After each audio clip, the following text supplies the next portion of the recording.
Hello student, स्वागत है आपके अपने YouTube channel wifi success classes में। तो आज की क्लास में स्टार्ट करेंगे चैप्टर 14 जिसका नाम है जैव अणु यानी कि बायोमोलिक्यूल्स। तो वीडियो स्टार्ट करने से पहले कह देते हैं आपसे कि पहले वीडियो को लाइक कर दे और ज्यादा से ज्यादा शेयर कर दे इस वीडियो को अपने फ्रेंड सर्किल में। तो स्टार्ट करते हैं आज का वीडियो जिसका टॉपिक स्टार्ट हो रहा है, चैप्टर ही है जैव अणु। जैव अणु का मीन्स क्या होता है, इसका मतलब पहले जान लेते हैं कि जैव अणु आखिर होते क्या है। तो जैव अणु के बारे में लिखते हैं सबसे पहले कि जैव होता है जीवन और अणु का मीन्स होता है कि इसके कण, जीवन के कण। तो जीवन के कण के लिए है कि जीवन किन किन चीजों में पाया जाता है। तो जीवन में दो ही चीजें आ जाती है जिनमें जीवन पाया जाता है। पहले तो होते हैं पादप और दूसरे होते हैं जंतु। आप, हम लोग और जितने भी पशु पाए जाते हैं तो वो सभी जंतु होते हैं और पादप यानी कि हमारा शरीर और पादपों का शरीर जिन अणुओं से मिलकर बना होता है वे जीवन के कण होते हैं और वो कहलाते हैं जैव अणु। हमारा शरीर विभिन्न कार्बनिक पदार्थों से मिलकर बना होता है जिनमें आ जाते हैं जैसे कार्बोहाइड्रेट, प्रोटीन, वसा, खनिज लवण, अमीनो अम्ल और उसके अलावा कुछ अकार्बनिक पदार्थ जैसे हड्डियों का ढांचा जो पाया जाता है तो वो होता है। और इसका मीन्स ये भी होता है कि जीवन के वो कण जो किसी भी प्राणी या जीवधारी को चलाने में सहायक होते हैं, उनकी क्रियाओं का नियंत्रण करते हैं। जो भी जैविक क्रियाएं करते हैं जैसे श्वसन करना, पाचन करना और बाष्पोत्सर्जन करना और प्रकाश संश्लेषण की क्रिया करना, तो ये सब किस पर आधारित होता है, जीवन के कण यानी के जैव कण। तो इसकी एक शब्द में परिभाषा लिखेंगे और बताएंगे कि जैव अणु क्या होता है। तो स्टार्ट करते हैं, लिखते हैं जैव शरीर। इसकी परिभाषा इस प्रकार बनाएंगे कि जैव शरीर असंख्य, मतलब है कि अनलिमिटेड, पता नहीं कितने, असंख्य जटिल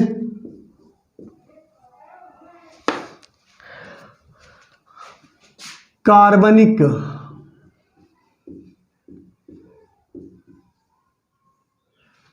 अणुओं का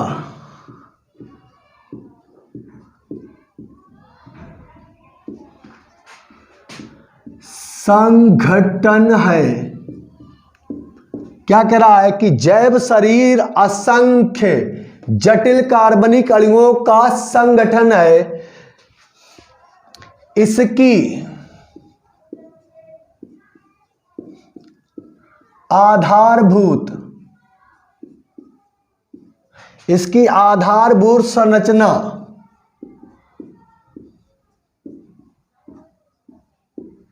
जैव अणु कहलाती है। जैव अणु कहलाती है।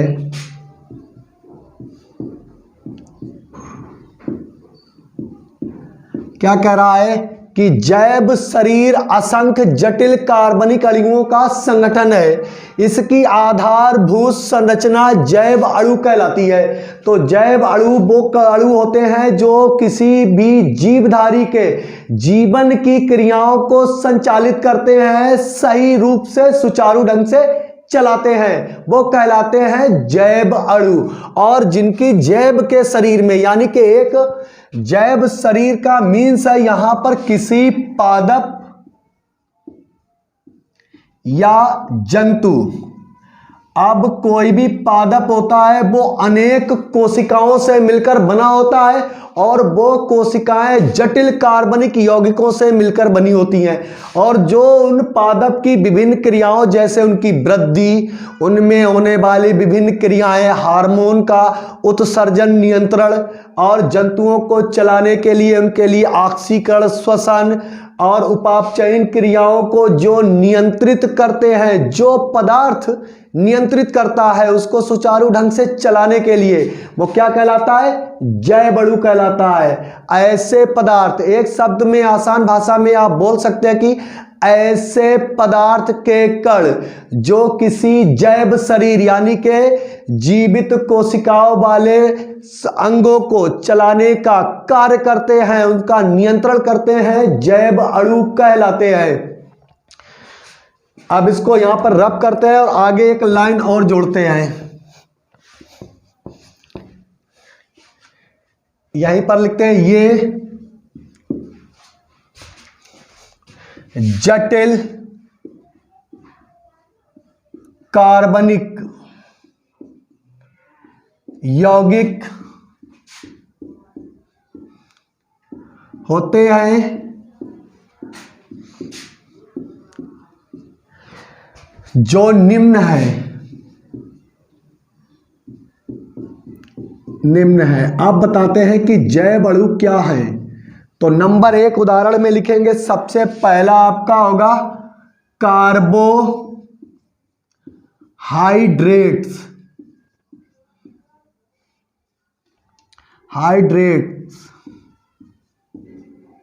दूसरा आपका होगा प्रोटीन। तीसरा आपका होगा वसा। नंबर 4 आपका विटामिन।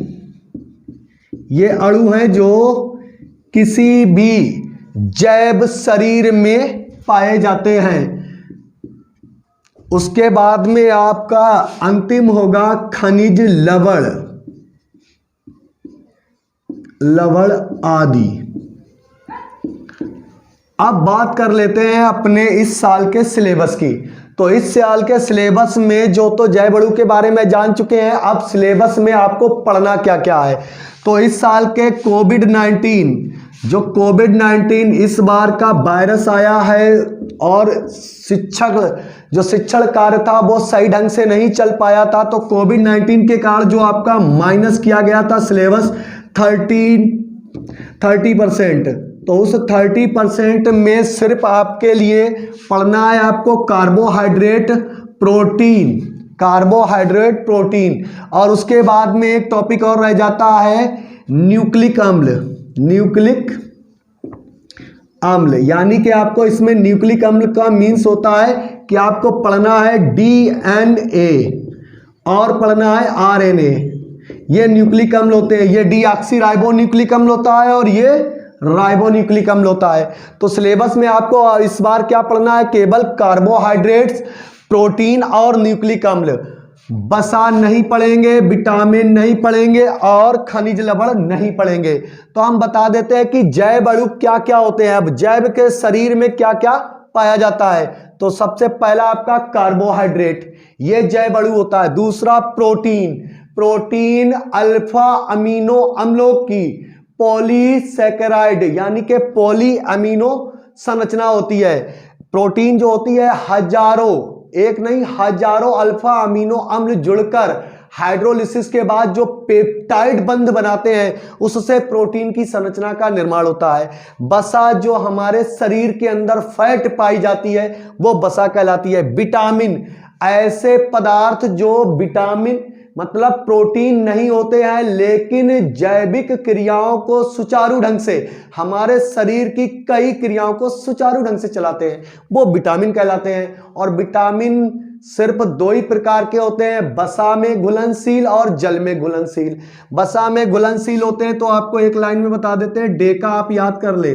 डेका यानी विटामिन DEKA, ये सब फैट में डिसॉल्व हो सकते हैं। और विटामिन B-C जो होता है, बी कॉम्प्लेक्स में B1, B2, B3, B4, B5 और B12 तक।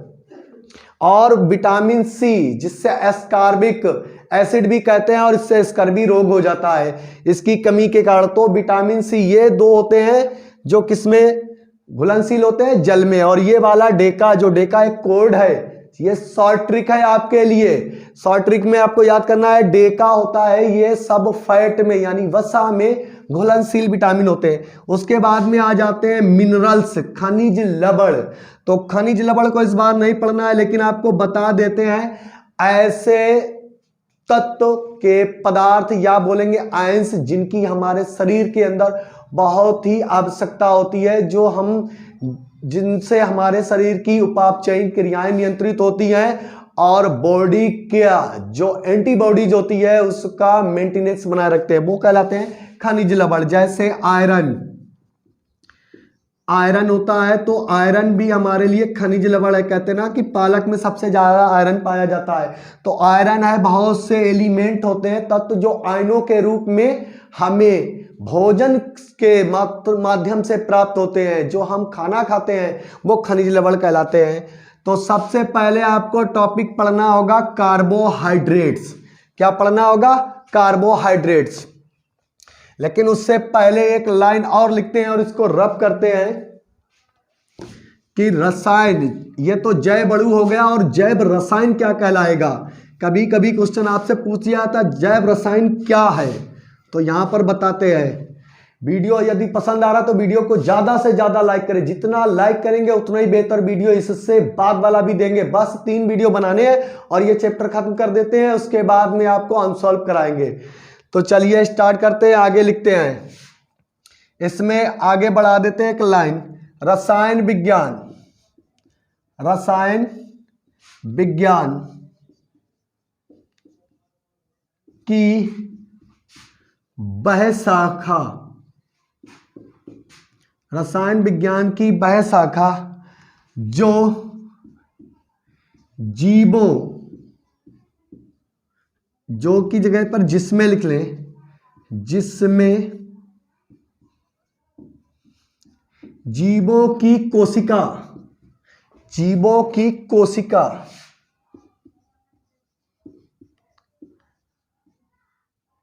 में पाए जाने वाले पदार्थों का मीन्स है यहाँ के जैव अणुओं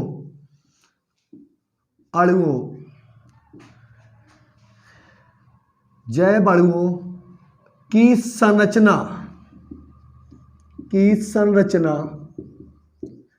का अध्ययन किया जाता है,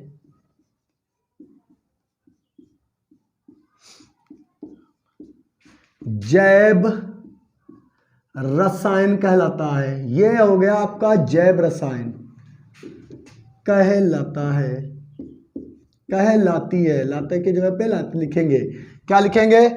रसायन विज्ञान की वह शाखा जिसमें जीवों की कोशिका में पाए जाने वाले पदार्थ, जैव अणु की संरचना का अध्ययन किया जाता है, जैव रसायन कहलाता है। तो हमें जो भी टॉपिक पढ़ना है उसकी संरचना का भी अध्ययन करना होगा। तो सबसे पहले आपके टॉपिक शामिल किए गए, हमने बताया सबसे पहले आपको पढ़ना है कार्बोहाइड्रेट, दूसरा होगा आपका प्रोटीन, ठीक है, और तीसरे में प्रोटीन के बारे में वर्गीकरण करना है, उसकी संरचना पढ़नी है, और उसके बाद में आ जाता है न्यूक्लिक अम्ल।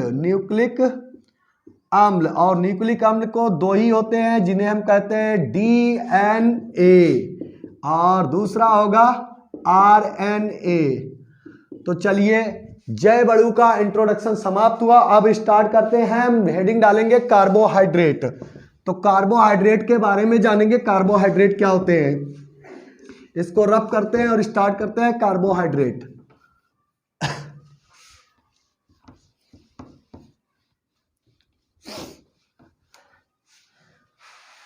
तो चलिए स्टार्ट करिए, हेडिंग बनाएंगे। आप अच्छे से कॉपी में लिखें अपनी नोटबुक में कार्बोहाइड्रेट्स,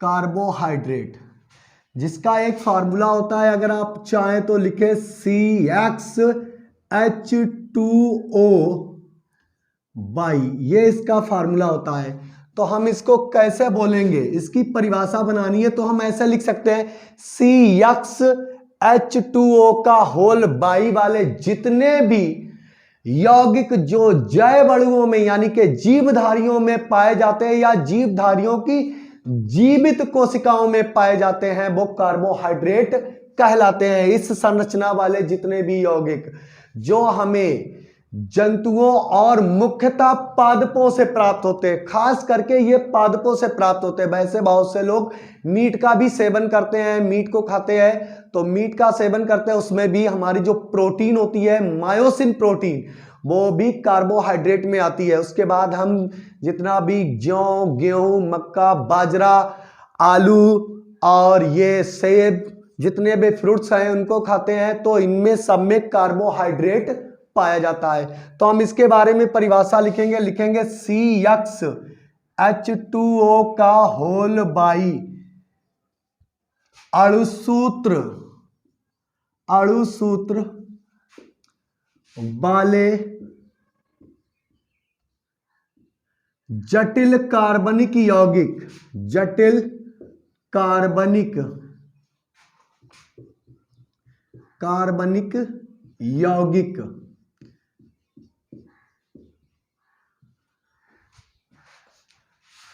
कार्बोहाइड्रेट,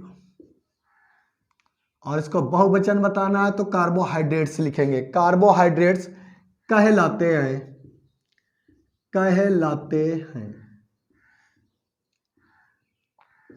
क्या लिखा है? CH2O by. देखिए कि शॉर्टकट में अगर हम चाहें तो आपको ऐसे बताते चले, लेकिन आपको नोटबुक में लिखना पड़ेगा एग्जाम के समय, तभी आपको नंबर मिलते हैं। लेकिन सीधे सीधे अगर हम ग्लूकोज फ्रक्टोज आपको लिखकर बता देंगे तो उससे आपको नंबर तो नहीं मिलेंगे, बस आप संरचनाओं के बारे में सीख जाएंगे। लेकिन अगर कार्बोहाइड्रेट की डेफिनेशन लिखनी है तो आपको इसी प्रकार से लिखना होगा। ऐसा नहीं करेंगे। बहुत से लोगों का इस समय फंक्शन चला रखा है, क्या करते हैं, उठाते हैं स्ट्रक्चर बनाकर और बता देते हैं ये एनोमर है और ये फिशर की संरचनाएं हैं, ये कार्बोहाइड्रेट है। कार्बोहाइड्रेट की संरचना जब बनाएंगे, खास करके ग्लूकोज और फ्रक्टोज की, तब संरचना के बारे में डिस्कस करते हैं। लेकिन जब आपसे परिभाषा पूछी जाएगी तो आप सिर्फ संरचना से डिस्कस नहीं कर सकते हैं, आपको लिखना पड़ेगा कि कार्बोहाइड्रेट क्या होते हैं। तो यहां हम आपको बता रहे हैं कि कार्बोहाइड्रेट को इस प्रकार से लिखना है कि CH2O वाले अणुसूत्र वाले जटिल कार्बनिक यौगिक कार्बोहाइड्रेट्स कहलाते हैं। जैसे जिन कार्बनिक यौगिकों का इस प्रकार का सूत्र होगा वो कार्बोहाइड्रेट कहलाते हैं। कुछ अपवाद भी है, उनको अभी निकलवा देते हैं। कार्बोहाइड्रेट्स कहलाते हैं, ठीक है। अब इनकी संरचना, जितने भी ऐसे यौगिक होंगे वो कार्बोहाइड्रेट कहलाते हैं। अब ये पाए कहां जाते हैं? ये जंतुओं तथा पादपों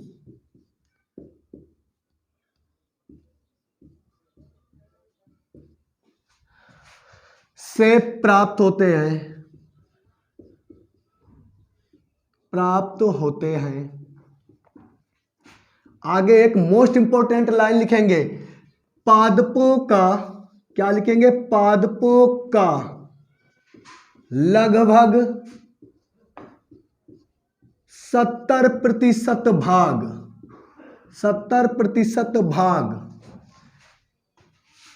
कार्बोहाइड्रेट्स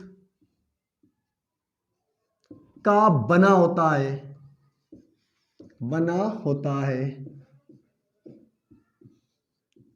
जो एक पादप अगर हम ले लें, एक पादप को अगर हम ले लें तो उसका 70% भाग कार्बोहाइड्रेट का ही होता है, क्योंकि पत्तियों को जो हमारे शाकाहारी जंतु होते हैं उनकी पत्तियां खा लेते हैं, उनसे कार्बोहाइड्रेट उन्हें प्राप्त हो जाता है। और पूरे पादप में अगर कोई भी पेड़ है वो अगर फल देता है तो उसमें ग्लूकोज या फ्रक्टोज के रूप में कार्बोहाइड्रेट उपस्थित होते हैं। तो पादपों का लगभग 70% भाग कार्बोहाइड्रेट का बना होता है। पादप, आगे लिखना है, पादप प्रकाश संश्लेषण,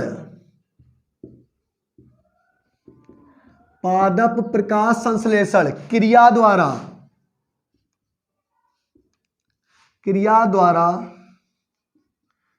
सूर्य के प्रकाश और क्लोरोफिल की उपस्थिति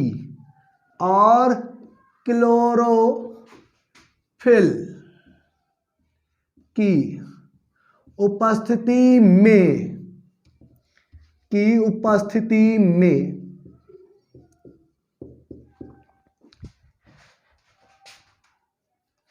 वातावरण की कार्बन डाइऑक्साइड, किसकी? वातावरण की कार्बन डाइऑक्साइड जल द्वारा कार्बोहाइड्रेट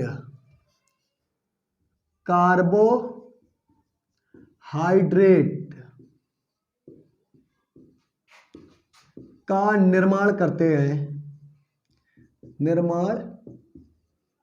हैं। आप पढ़ लीजिए पूरी डेफिनेशन, काफी बोर्ड में लिखी है लेकिन बड़ी बड़ी सी लिखी है ताकि आपको सही से समझ में आ जाए और दिखाई पड़े। क्या लिखा है? CxH2O बाई अणुसूत्र वाले जटिल कार्बनिक यौगिक कार्बोहाइड्रेट कहलाते हैं। जंतु तथा पादपों से प्राप्त होते हैं। पादपों का लगभग 70% भाग कार्बोहाइड्रेट का बना होता है। पादप प्रकाश संश्लेषण क्रिया द्वारा सूर्य के प्रकाश और क्लोरोफिल की उपस्थिति में वातावरण की कार्बन डाइऑक्साइड और जल द्वारा कार्बोहाइड्रेट का निर्माण करते हैं। तो कार्बोहाइड्रेट क्या होते हैं? जैसे, अब यहां पर आपके लिए जैसे में लिखते हैं। सबसे पहला पॉइंट उदाहरण के लिए ग्लूकोस, इसका फार्मूला होता है C6H12O6। इसके बाद में फ्रक्टोस C6H12O6, एक जैसा फार्मूला होता है, बस अलग अलग स्ट्रक्चर होते हैं। यही बस ग्लूकोज फ्रक्टोज से क्यों भिन्न होता है? क्योंकि ग्लूकोज में एक एल्डिहाइड ग्रुप लगा होता है पहले कार्बन पर, और फ्रक्टोस इसलिए भिन्न होता है कि फ्रक्टोस में दूसरे कार्बन पर एक कीटोन ग्रुप पाया जाता है। क्या लिख दिया? फ्रक्टोस। इसके बाद में सुक्रोस,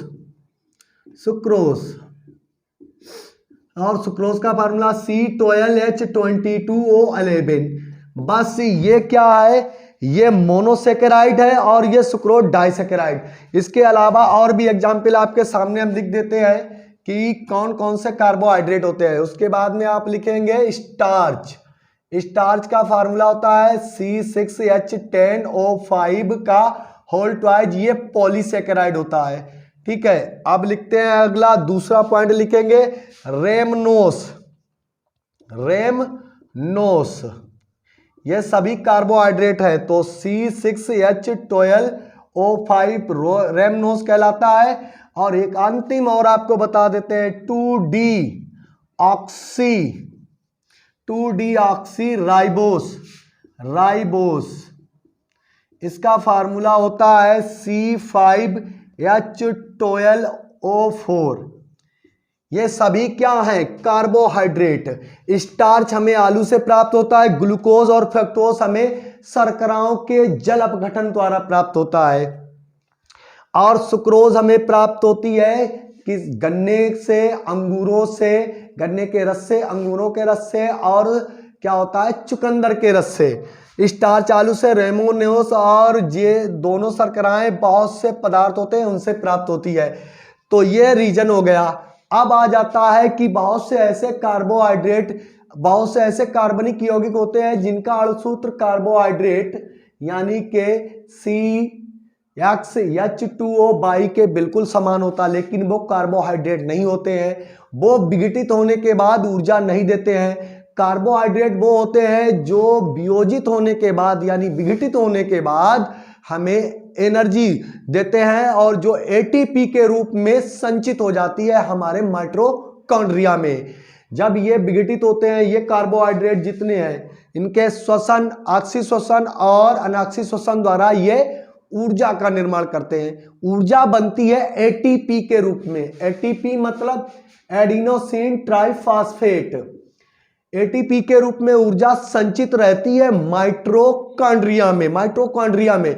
और माइटोकॉन्ड्रिया को हम कहते हैं ऊर्जा का पावर हाउस, यानी कि पावर गृह। जैसे बिजली गृह होता है, वैसे ही हमारे शरीर में ऊर्जा का जो गृह होता है वो होता है माइटोकॉन्ड्रिया। अब देखिए इसका निष्कर्षण करते हैं, इसको रब कर देते हैं। अब दूसरा पॉइंट बताते हैं कार्बोहाइड्रेट का।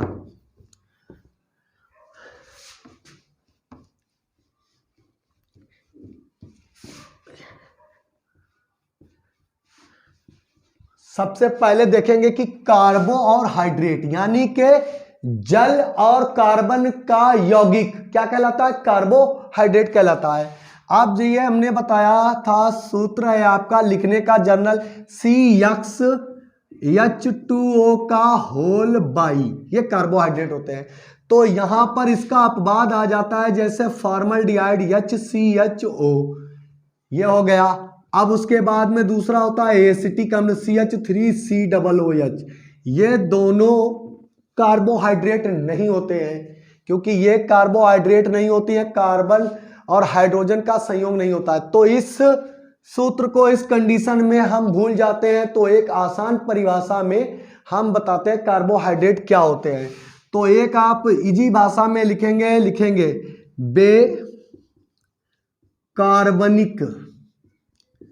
बेकार्बनिक यौगिक जिनमें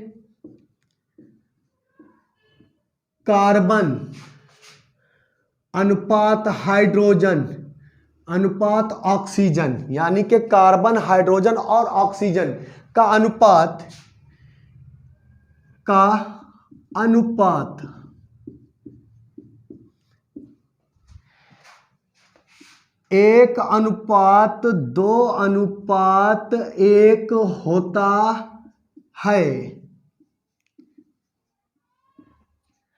होता है, क्या कहलाते हैं, कार्बोहाइड्रेट कहलाते हैं, कार्बोहाइड्रेट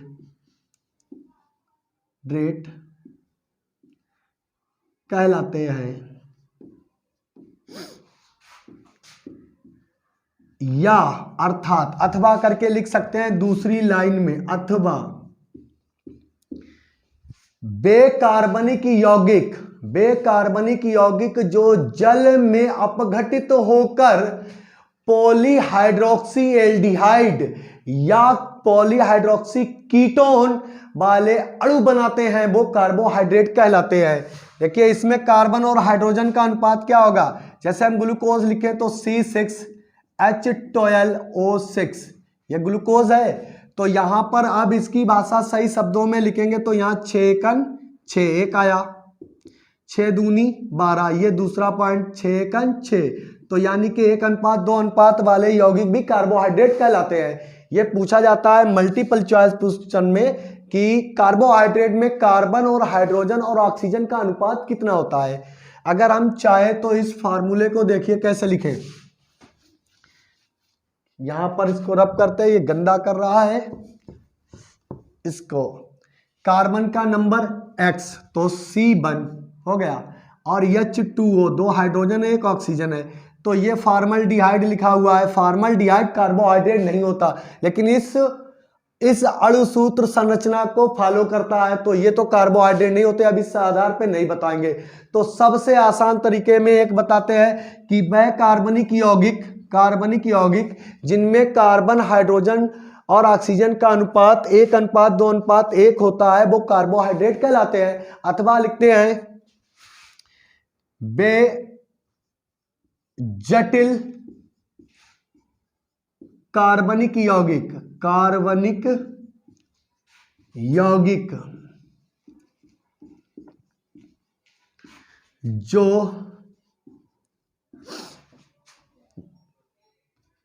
जो जल में अपघटित होकर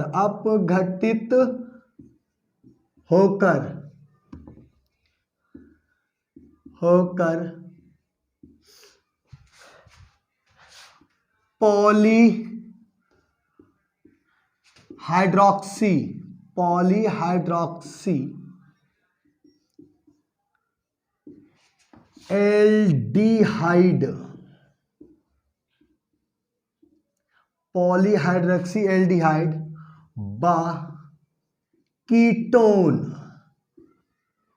अणु देते हैं, क्या कहलाते हैं, कार्बोहाइड्रेट कहलाते हैं। तो ये हो गया। अब हम बताते हैं आपको कार्बोहाइड्रेट में ग्लूकोज और फ्रक्टोज कैसे पॉलीहाइड्रोक्सी एल्डिहाइड और कीटोन होते हैं। ये लाइन आप याद रखें, पॉलीहाइड्रोक्सी एल्डिहाइड और पॉलीहाइड्रोक्सी कीटोन। ये पूरा दोबारा इसके सामने समझो जोड़ा गया। पॉलीहाइड्रोक्सी एल्डिहाइड पॉलीहाइड्रोक्सी कीटोन अणु देते हैं, क्या कहलाते हैं? कार्बोहाइड्रेट कहलाते हैं। तो इसको हम रब कर देते हैं और रब करने के बाद में बताते हैं ग्लूकोज और फ्रक्टोज कैसे बनते हैं। जैसे सबसे पहले कार्बोहाइड्रेट लिखते हैं हम C12H22O11। इसको जल में अपघटित करना है और इन्वर्टेज एंजाइम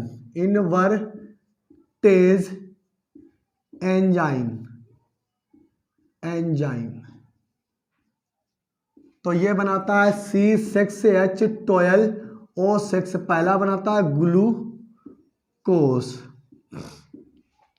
और दूसरा बनाता है C6H12O6, ये बनाता है फ्रक्टोज। अब आपके दिमाग में ये विचार चल रहा होगा कि दोनों के आणविक अणुसूत्र का जो कार्बन हाइड्रोजन और ऑक्सीजन का संयोजन है वो एक जैसा है, लेकिन इसे ग्लूकोज और इसे फ्रक्टोज क्यों माना गया।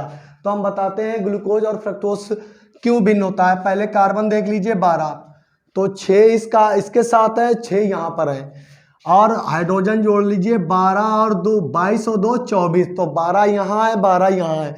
ऑक्सीजन 11 और 1 12, 6 यहाँ पर है इस ग्लूकोज के साथ में और 6 है किसके साथ में? फ्रक्टोज के साथ में। तो सबसे पहले कार्बोहाइड्रेट में आपका आ जाता है ग्लूकोज की संरचना होती है पॉली हाइड्रोक्सी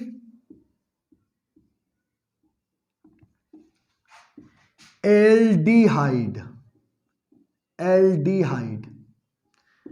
और फ्रक्टोज की संरचना होती है। अगर हम फ्रक्टोज की संरचना बनाएंगे पहले ग्लूकोज की, नहीं दोनों के साथ में बनाते हैं तो आपको समझ में आ जाएगा।